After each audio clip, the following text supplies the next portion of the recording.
A szárny bevonása előtt egy kicsit az előkészületekről beszélnék. A szárny habmagját el kell látnunk bevonattal. Bár már így is tudna repülni, de mindenképp érdemes bevonni, hisz a bevonat még plusz extra merevséget fog adni a szárnynak. Simább lesz a felület, ami javítja a szárnyunk aerodinamikai tulajdonságát.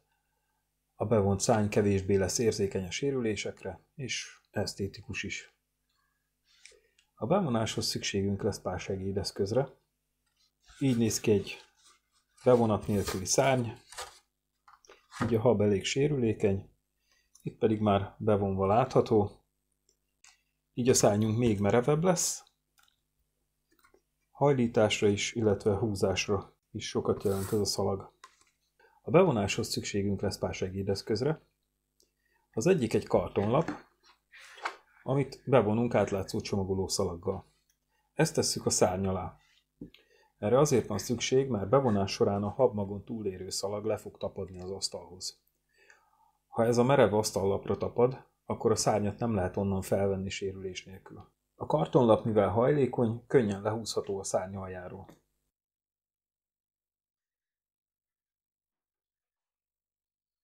A másik segédeszköz akár nélkülözhető is. Ez a szalagok felhelyezésében nyújt nagy segítséget.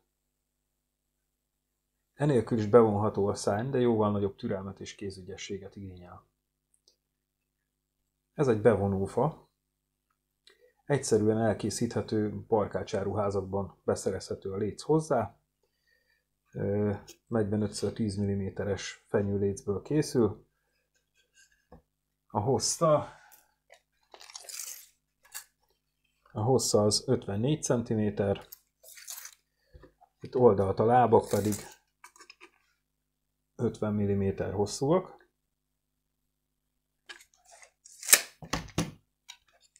Mutatom kicsit közelebbről, hogy van összerakva.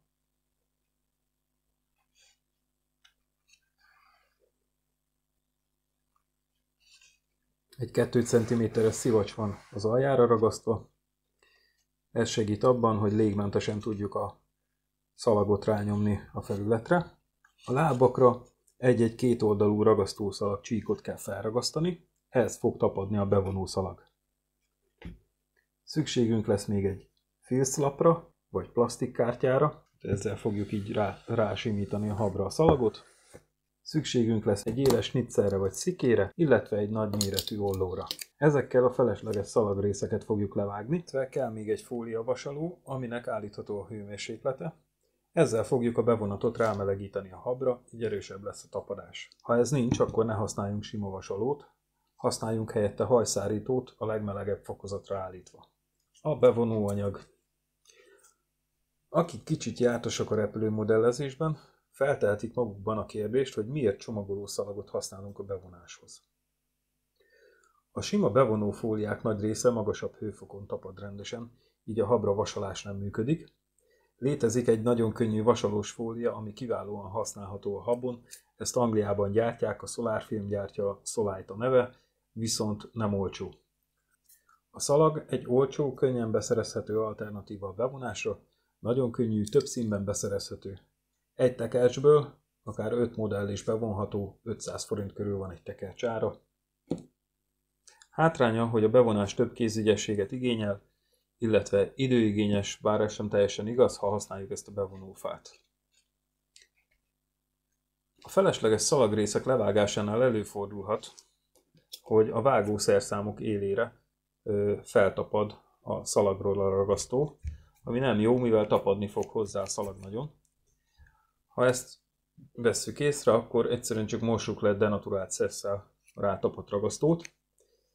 Megelőzésképpen nagyon jó módszer, hogyha a vágószerszámoknak az éleit bekenjük szilikonolajjal. Ez egyszerű szilikon spré, egy keveset ráfújunk egy darab vattára, vagy papírzsebkendőre, és bekenjük vele az éleket vékonyan, és akkor nem fog hozzá tapadni a ragasztós rész. Ez egy nagyon jó praktika. Ez itt látható, hogy ez a szilikonnal bekent olló milyen simán vágja. Ha véletlen hozzá is tapad, egyszerűen nem ragad hozzá. Szóval ajánlom mindenkinek, hogy kenje be a szerszámuk éleit nagyon vékonyan ilyen szilikonolajjal. Mielőtt neki kezdünk a szárnyat vasalni, mindenképpen ellenőrizzük le a hőfokot a szárnynak a negatív részén, tehát ebben volt benne a szárny. Ezen nyugodtan le lehet ellenőrizni a vasalónak a hőfokát. Ha megolvasztja a habot, akkor ugye értelemszerűen az már túl magas. Akkor jó, hogyha mindenféle károsodás nélkül jól rátapad a szalag, mikor megvasaljuk. Tehát ezen kell mindig tesztelni a vasalót. Illetve még egy praktika, a szalag hosszának a levágása. Én úgy szoktam ezt megoldani, hogy ne guruljon el a szalag, hogy fogok egy másik tekercset, így leteszem az asztalra, ezt pedig szépen így beleállítom. A szárny bevonását mindig a felső oldallal kezdjük, és a kilépő felől kezdünk el haladni a belépő felé. A szalagoknak ugye van egy átfedése, tehát itt mindig keletkezni fog egy kis lépcső. Na most, hogyha ez a levegő áramlásával szembe lenne, akkor felesleges ellenállásokat és örvényt keltene itt a profil körül, ami ugye a profil teljesítmények nem tesz jót.